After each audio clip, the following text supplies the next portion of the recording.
Sejam todos bem-vindos ao nosso Evangelho no Lar da Casa Virtual Luz Espírita. Com auxílio e proteção dos benfeitores da Colônia Espiritual Maria de Nazaré, o nosso grupo, em nome de toda a Cavile, agradece por nos receber em seus lares. A nossa equipe está composta pela nossa irmã Célia, com a prece inicial, pelo nosso irmão Alexandre, com a leitura do capítulo de hoje do livro Vinha de Luz, seguindo os comentários dos nossos irmãos Ney, Franciele e Célia. E por mim, Cris, vamos emanar boas energias para levar luz e conforto aos lares materiais e espirituais, bem como toda a espiritualidade protetora presente onde quer que se encontre, na harmonização dos lares e fluidificação das águas, lembrando que deve ser um recipiente exclusivo para cada pessoa ou animal, pois os remédios espirituais são colocados de acordo com a necessidade de cada um. Solicitamos a nossa irmã Célia para conduzir a prece inicial. Senhor Jesus, o nosso irmão maior, aquele que vem no mundo nos mostrar o caminho e que é possível conquistar a luz. Nos abençoe esta noite com nossos estudos, que nós sejamos abençoados com as emanações da Casa Espiritual Maria de Nazaré e que possamos fazer nossas colocações com o nosso coração, com a nossa alma, vibrando de amor pelo nosso Deus, pelo nosso Pai, pela paz no mundo, que as coisas possam melhorar para todos, sem guerra, sem conflitos. Que o Senhor nos abençoe essa noite, para que possamos estar no coração do Cristo. Que assim seja. Capítulo 79 do livro Vinha de Luz em Combate. Psicografia de Chico Xavier, pelo Espírito Emmanuel. Ainda não resististes até ao sangue, combatendo contra o pecado. Está em Paulo, Cartas aos Hebreus, capítulo 12, versículo 4. O discípulo sincero do Evangelho vive em silenciosa batalha no campo do coração. A princípio, desenrola-se o combate em clima sereno, ao doce calor do lar tranquilo. As árvores das afeições domésticas amenizam as experiências mais fortes. Esperanças de todos os matizes povoam a alma, nem sempre atenta à realidade.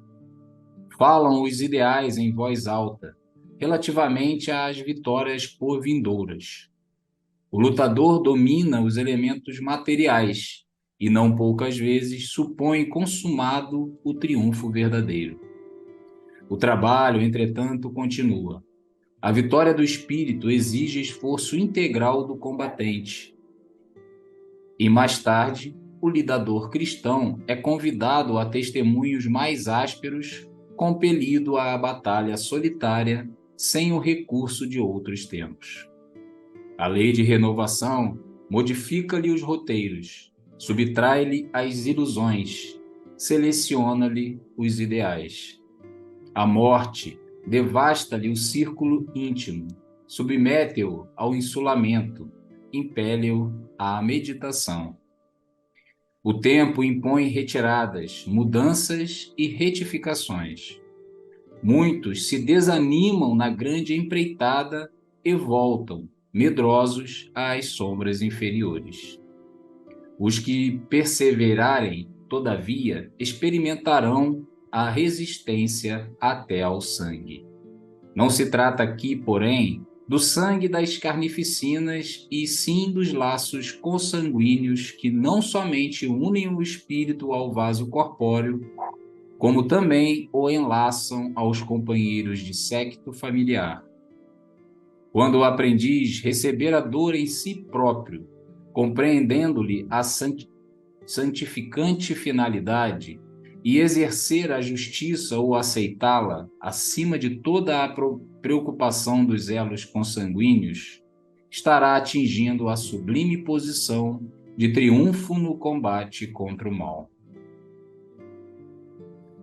Nesta lição importante do benfeitor, baseada em ensinamento do apóstolo dos gentios, podemos observar e abstrair que todos nós temos, cedo ou tarde, arestas a solucionar. Seja na experiência do mundo físico ou no labor moral da erraticidade. Trazemos como dádivas divinas no campo corpóreo as afeições familiares a nos proporcionar recursos mais específicos no combate das aflições, das vicissitudes, em nossas dificuldades internas. O esquecimento do passado, como uma ferramenta maravilhosa na engrenagem divina, nos proporciona a relação mais amena com os algozes de outrora, onde conseguimos dominar nossas tendências ao erro. Em que pesem as experiências difíceis da vida, o trabalho continua para o aprendiz. Temos trabalhos a equacionar neste combate em busca do aprimoramento pessoal. Nosso mundo é o de provas e expiações, e nos ensina o Espiritismo que, vencendo as lutas, com resignação e fé, com amor no coração, galgaremos maiores condições evolutivas conforme a lei de progresso. Na questão 988 de O Livro dos Espíritos, o codificador questiona as entidades angélicas se a expiação se cumpre no estado corporal ou no estado espiritual. A resposta, cheia de ensinamentos, é que a expiação se cumpre durante a existência corporal, mediante as provas a que o espírito se acha submetido, e na vida espiritual, pelos sofrimentos morais inerentes ao estado de inferioridade do espírito.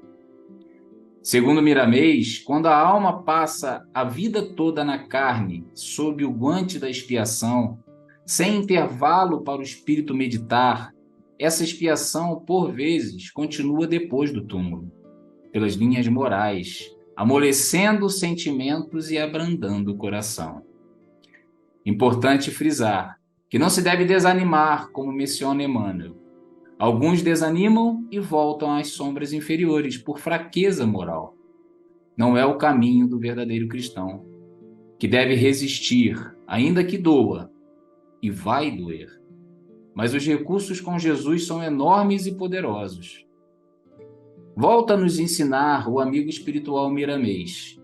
O final das expiações é mais agressivo, e vem com sofrimentos de todas as ordens, no sentido de despertar as criaturas. E o conselho do apóstolo Paulo aos Coríntios serve para todos os sofredores que se encontram sob a ação da dor. Tolerais quem vos escraviza, quem vos devore, quem vos detenha, quem se exalta, quem vos esbofeteie no rosto. Está em 2ª Epístola aos Coríntios 11:20. Porque essa tolerância lhe mostra o ponto que alcançaram na vida. Se te parece que não podes tolerar do modo pedido pelo apóstolo, pede ajuda a Jesus, diante de qualquer modalidade de agressão, que ele, o mestre dos mestres, não te perderá de vista pela sua força do seu amor. Para extirpar um tumor maligno, é necessário a violência da cirurgia. Rogamos a Deus a força necessária para suportar o combate e que Jesus nos abençoe a fé e a coragem que precisaremos ter como bons combatentes na seara espírita cristã. Gratidão. Prosseguindo a nossa reflexão, o capítulo em Combate do livro Vinha de Luz, psicografado por Chico Xavier e atribuído ao Espírito de Emmanuel, ele oferece uma profunda reflexão sobre a jornada espiritual e os desafios enfrentados por todos aqueles que buscam viver de acordo aos ensinamentos do Evangelho. Ele começa com a citação em Hebreus 12:4, que destaca a ideia da resistência até ao sangue na luta contra o pecado. Isso nos lembra que a jornada espiritual é uma batalha interior de cada um de nós, e intensa, né? Que requer compromisso e perseverança, né? No início de qualquer jornada espiritual, o ambiente é descrito como sereno, com o calor de um lar tranquilo, por exemplo, as afeições familiares, que suavizam as experiências, certo? Quando estamos nesse estágio, há muita esperança, idealismo, e os ideais são expressos com otimismo em relação às vitórias futuras.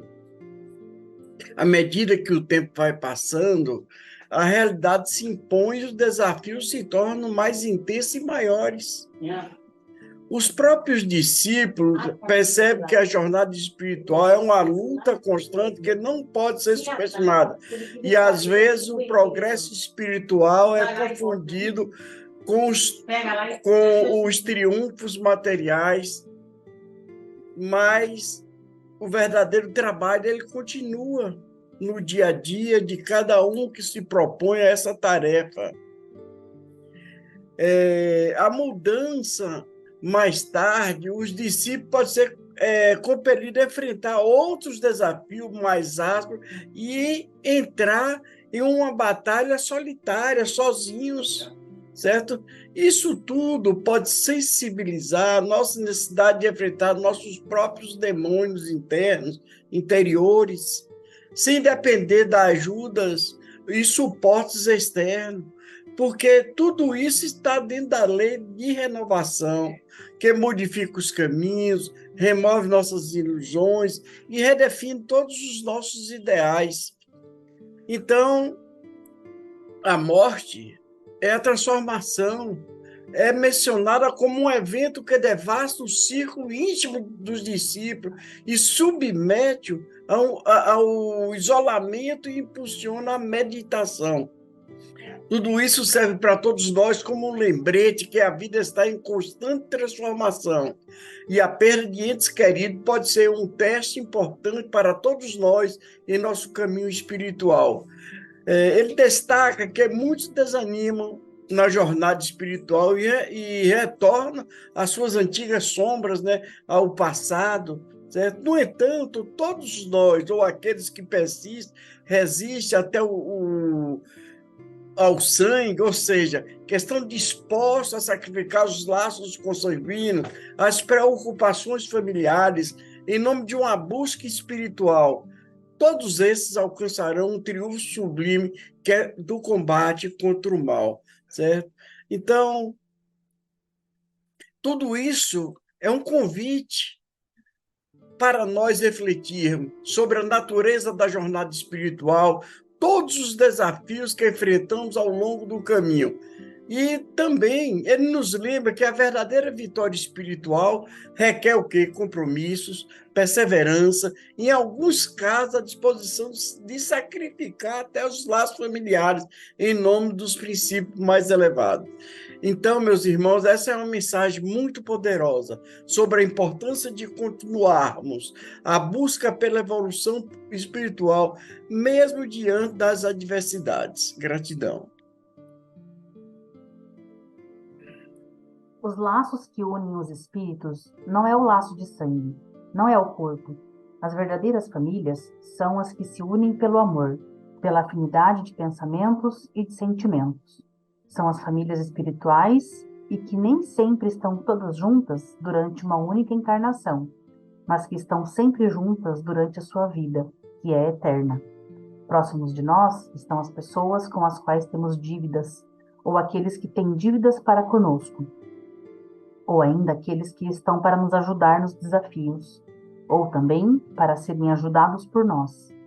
E é por isso que, na maioria das vezes, temos tantos conflitos familiares, pois é nesse grupo que estão as nossas maiores pendências, em que trazemos de outras vidas e que precisamos aqui resolver, resgatar. Um grande presente que nosso Pai nos concede é não lembrarmos do passado, do que fizemos de mal ou o que fizeram para nós, porque assim podemos reconstruir um relacionamento sem lembranças desnecessárias, para então purificar essa relação com respeito e com mais cuidado. Então é muito importante esse combate que nós devemos fazer todos os dias dentro de nós. Combater o mal, a raiva, a inveja, o sentimento de vingança, o ciúme. Tudo isso são inferioridades que o nosso espírito carrega. E nós precisamos purificar o nosso coração, perdoar, ter mais paciência. Não basta combater os inimigos externos, porque a essência está na luta íntima, no combate das nossas imperfeições morais, e que devemos buscar a melhoria como seres humanos, e assim estabelecer harmonia em nossas convivências fraternas. Nós travamos uma luta interna do bem contra o mal, ou seja, o bom combate. Lutamos contra as nossas tendências inferiores. E a partir dessa luta, o que mais desejamos é vencer, é manter a fé, a confiança e a esperança, transformando essas lutas internas em aspirações libertadoras. Devemos combater tudo aquilo que esteja em desacordo com a ética e com a moral, como nos orienta a palavra de Deus. E essa é a luta, é um desafio abençoado, imposto pela lei do progresso, que é preciso lutar em paz, sabendo de antemão que os bons espíritos estarão sempre ao nosso lado, nos ajudando. Para eliminar, por exemplo, a calúnia, a maledicência, devemos confiar a nossa palavra nas desculpas e nas bondades. O recurso mais eficiente contra a preguiça que nos ataca é o exemplo firme no trabalho constante. O meio mais seguro para reajustar aqueles que abandonam ao próximo é ajudarmos incessantemente. O remédio contra a maldição é a bênção. Quando conseguirmos aprender através da nossa própria dor, exerceremos o bom senso da justiça.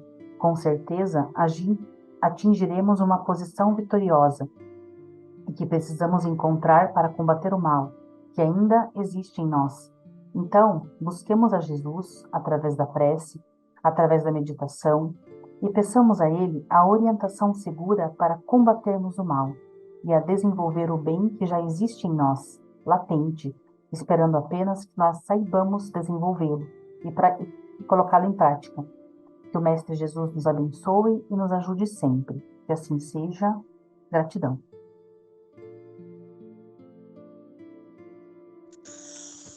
Muitas vezes, quando nós começamos a nossa caminhada na fé, nós abraçamos, animados, confiantes, cheios de esperança, achando que o caminho do Cristo é um caminho tranquilo, florido, cheio de bênçãos. E ele é, com certeza é.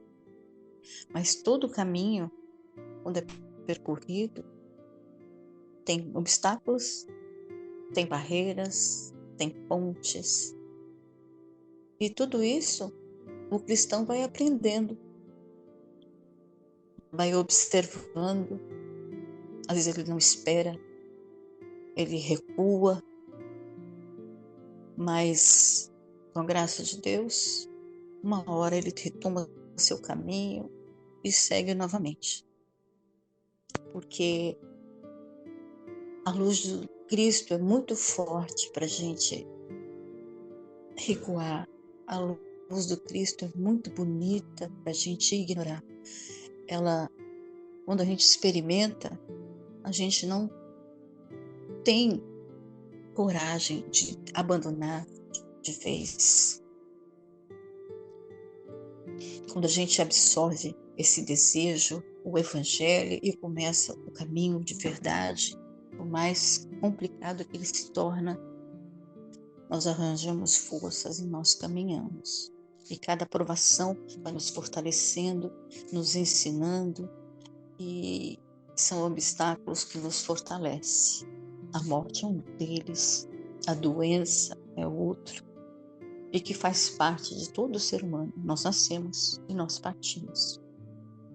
E nós que abraçamos a fé espírita, abraçamos que nós cremos, nós sabemos que vamos para um outro lado viver, continuar nossa jornada e o nosso caminho, nossa jornada espiritual, para depois retornarmos aqui em um ciclo de crescimento, de evolução, de bênçãos. Muitos que ainda não têm a fé fortalecida, desanimam e se afastam. Mas a luz do Cristo brilha e novamente traz o cristão, porque é da lei que toda criatura, todo ser criado por Deus, há de alcançar a luz. E que nós possamos ajudar, estender as mãos para aqueles que necessitam, assim como estenderam a mão para a gente, para que a gente caminhasse, para que a gente tivesse força e seguir. Que possamos todos os dias, seja qual obstáculo que for, confiar que o Cristo não veio para mostrar como a sua superioridade divina. Ele veio em carne. Ele derramou o seu sangue para mostrar que nós podemos sim seguir o caminho dele. Tendo fé, resignação, nós podemos sim estar com a luz dele e caminhar um caminho de luz, de amor, mesmo que seja com dificuldades. Que o Senhor Jesus nos abençoe todos os dias no nosso caminho. Que assim seja. Os entendimentos tão bem explanados por nossos irmãos, vamos procurar interiorizar o que nos foi apresentado, refletindo intimamente por alguns instantes.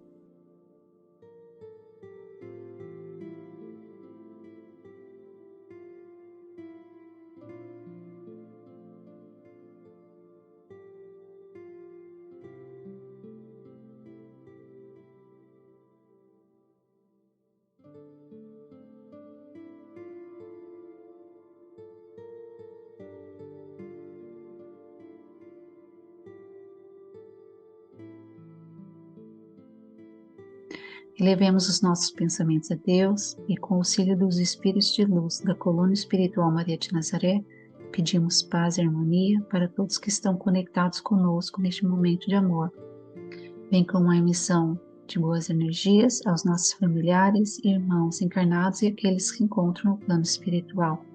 Por fim, pedimos ao Senhor Jesus e aos guias espirituais, principalmente aos integrantes das correntes médicas do espaço, que coloque em nossas águas os fluidos astrais, vitais e espirituais, a que cada um necessita, para curar todas as enfermidades físicas, emocionais e espirituais, proporcionando saúde, vitalidade, equilíbrio e forças nos trabalhos do bem.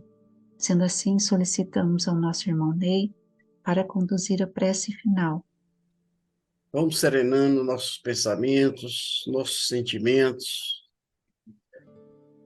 Deus, é com gratidão em nossos corações que encerramos esse momento de reflexão e estudo do Evangelho.